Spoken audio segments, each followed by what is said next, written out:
Accident, illness, fading. There is no way for people to not suffer from illnesses and accidents. When patients are recovering, all of them would wish to recover to his or her original undamaged state. That is when doctors take the role of strengthening and letting patients recover their damaged body parts and overall life quality. Usually, physical therapy is operated by a group of people called therapists. We interviewed Mr. Tai, a therapist from Linxing Hospital, and learned that a typical physical therapist from major hospitals in Taiwan normally meets about 45 patients a day. It means that the therapist can only meet 5 patients in an hour and meet each patient in only 12 minutes. But compared to European countries, one therapist normally meets 20 patients only within one day. We also interviewed Dr. Liu, an experienced attending physician from Hudson Hospital.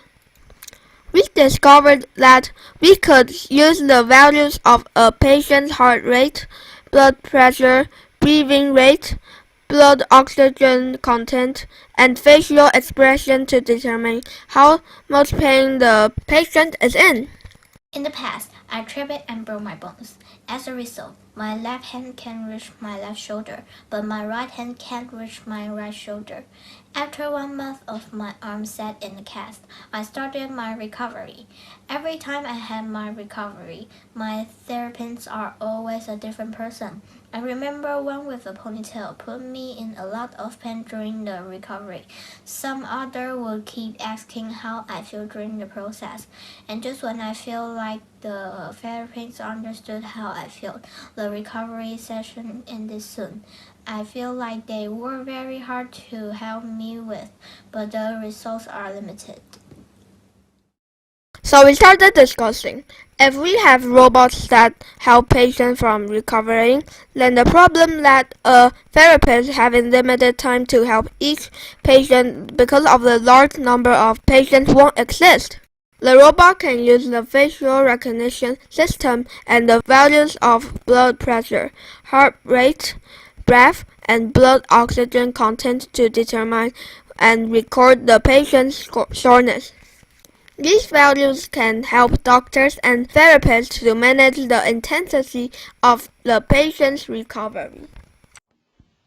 Wow, let's discuss this amazing solution with the director of Taichung's biggest hospital. We came to the Taichung Veterans General Hospital and interviewed Dr. Fu, the Vice Director of the Department of Medical Affairs and Planning. He is also the director of the Intensive Care Unit and the PhD Doctor of the Institute of Health Policy and Management of the National Taiwan University.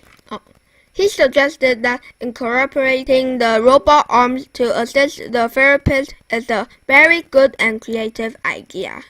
However, if the robots are to fully take over the jobs of therapists, then there will be some problems with the law. If the robot is more advanced and cheaper in the future, they might even consider bringing the robots into their hospitals.